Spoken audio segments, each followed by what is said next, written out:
Hello, ഒരു beef കറി recipe നോക്കിയാലോ? അപ്പോൾ 1.5 കിലോ ബീഫ് നല്ലപോലെ കഴുകിയെടുക്കണേ.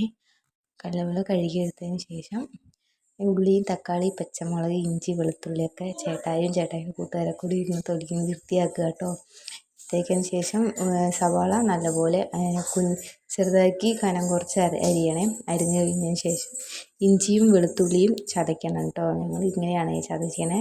എന്നിട്ട് ബീഫ് കുക്കറിലിട്ട ശേഷം അതിൽ പച്ചമുളക് കീറിയിടുന്നുണ്ട്. പിന്നെ നമ്മളിപ്പോൾ ചതച്ച ഇഞ്ചി വെളുത്തുള്ളി ഇടുന്നുണ്ട് കേട്ടോ. എന്നിട്ട് കുറച്ച് ആവശ്യത്തിന് ഉപ്പും ചേർത്ത് കുറച്ച് വിനാഗിരി ഒഴിക്കുന്നുണ്ട് കേട്ടോ. ഒരു മുക്കാൽ മൂടി വിനാഗിരിയും കൂടെ ഒഴിച്ചിട്ട് നല്ലപോലെ കൈയിട്ട് നല്ലപോലെ മിക്സ് ചെയ്യണേ. നല്ലപോലെ മിക്സ് ചെയ്ത ശേഷം എന്നിട്ട് ഒരു 1-1.5 മണിക്കൂർ റെസ്റ്റ് ചെയ്യാൻ വെക്കണേ. അപ്പോൾ അതിൻ്റെ ഇടയിൽ ഉച്ചത്തേക്കുള്ള ചോറ് വെക്കുക കേട്ടോ.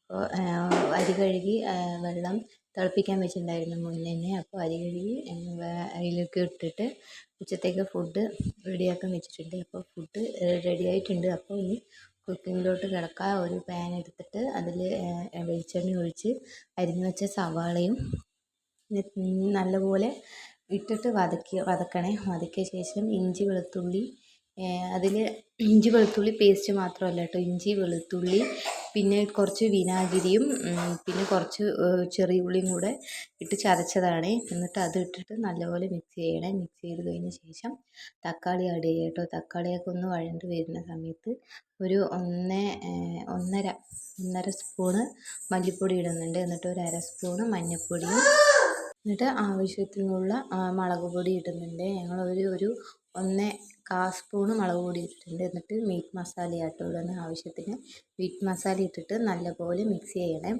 നല്ലപോലെ മിക്സ് ചെയ്തതിന് ശേഷം നമ്മൾ കുക്കറിൽ വിസിലടുപ്പിക്കാൻ വെച്ചിട്ടില്ലേ, അതിൽ ആ വെള്ളം ഉണ്ടാവുമല്ലോ, നമ്മൾ ഈ ബീഫ് വേവിച്ച ആ വെള്ളം നമ്മൾ തനിയെ എടുക്കണം കേട്ടോ. ആ വെള്ളം തനിയെ എടുത്തിട്ട് നമ്മൾ ഉള്ളിയും തക്കാളിയും വതക്കി വെച്ചില്ലേ, ആ വതക്കി വെച്ചതിലോട്ട് ആ ഫുള്ള് വെള്ളവും അതിലോട്ട് ഒഴിച്ചു കൊടുക്കണേ.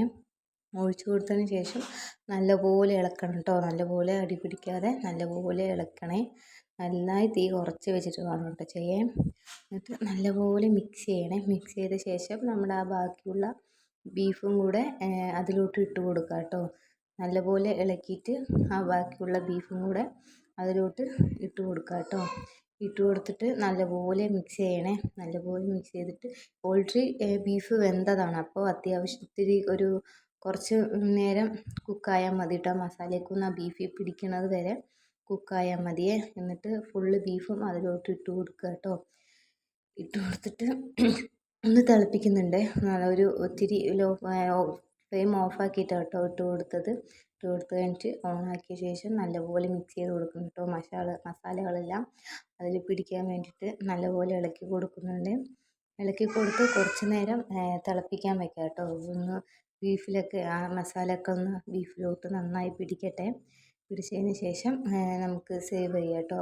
അപ്പോൾ നല്ല അടിപൊളി ബീഫാട്ടോ. കുറേ നേരം ഒന്ന് തിളപ്പിക്കാൻ വെച്ചതിന് നന്നായി കുറുകി കിട്ടും കേട്ടോ. ബീഫ് വെള്ളമെല്ലാം വറ്റി ആ മസാല എല്ലാം ബീഫിലോട്ട് പിടിച്ച് നല്ലപോലെ കുറുകി വരും കേട്ടോ.